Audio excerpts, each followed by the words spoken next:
did not come tonight to present. I came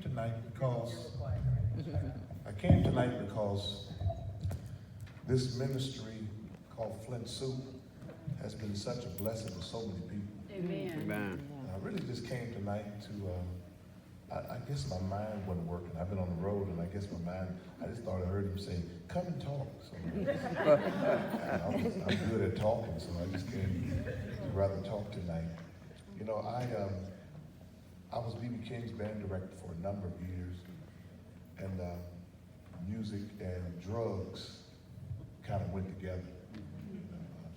So I ended up with a cocaine addiction and just a really bad drug addiction from being on the road all those years. Thank God my wife is here tonight who stayed with me. I married my wife when I was 16 years old. That was 38 years ago.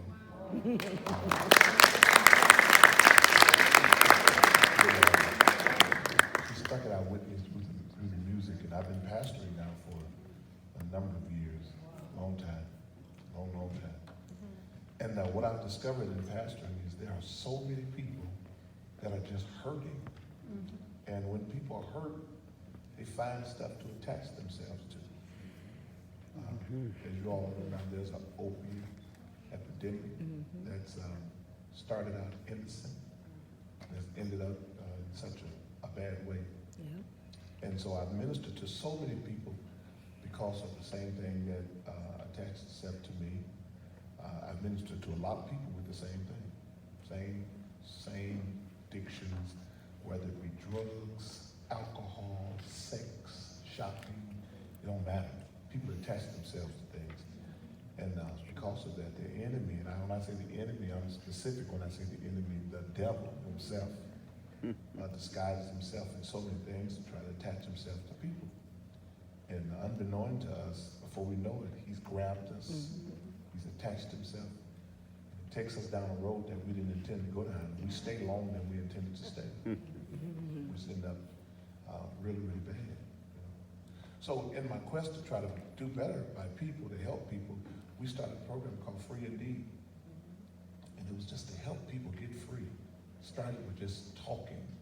You know, 2 years ago on Thanksgiving, my mother had a massive heart attack.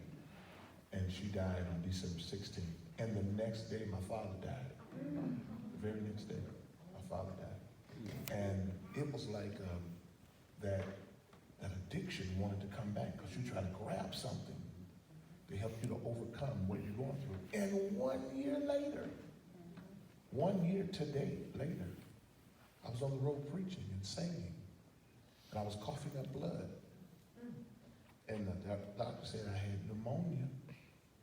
Then he gave me antibiotics. Then a month later, 2 weeks later, he gave me another antibiotic.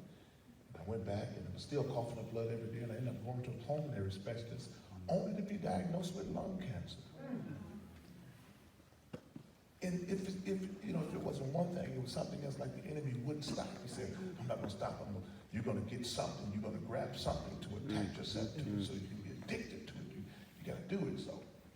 But by prayer and supplication, really seeking God and praying to God, 6 months later, for 6 months, I coughed up blood every day for 6 months. Wow. Through radiation treatments.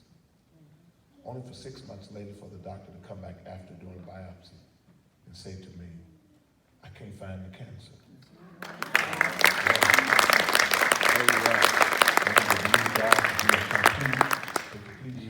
You know, my prayer is that, and what has happened is because I've taught this around the country, and because I travel on a weekly basis, and I see thousands of people as I travel, as I sing, and as I preach, I see thousands of people.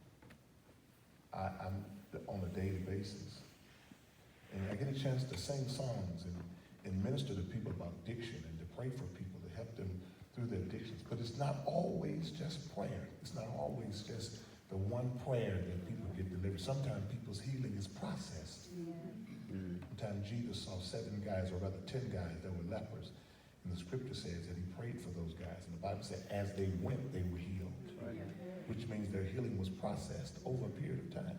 Sometimes people need the class. They need the talk. They need somebody to be able to do that. And that's what we've supplied for people. And so powerfully what happened was I organized this church 4 years ago, and right across the street in front of our church was this huge house. And a man went into the nursing home and gave the house to the church. And what's so crazy is he asked me to come today. And this week, Thursday, we start developing the house across the street to be able to house people, to train them, to teach them, to show them that there's a better way to serve. My prayer is that if you're in the room today, because we hide behind our addictions so good, we dress ourselves up, and because it's not common to expose yourself or expose your weaknesses. But God can deal with your weakness. It's just your wickedness he won't tolerate. So what you have to understand is in the midst of your weaknesses, there is help for you. There's help for you and your weakness. I don't know what your occupations are, what you're doing, but God can help you. And I want to pray for you that God will really do it. And I'm praying for all of you that have business, that God will really cause success to come to you in that you do. You continue to pray for me as I do what God has called me to do.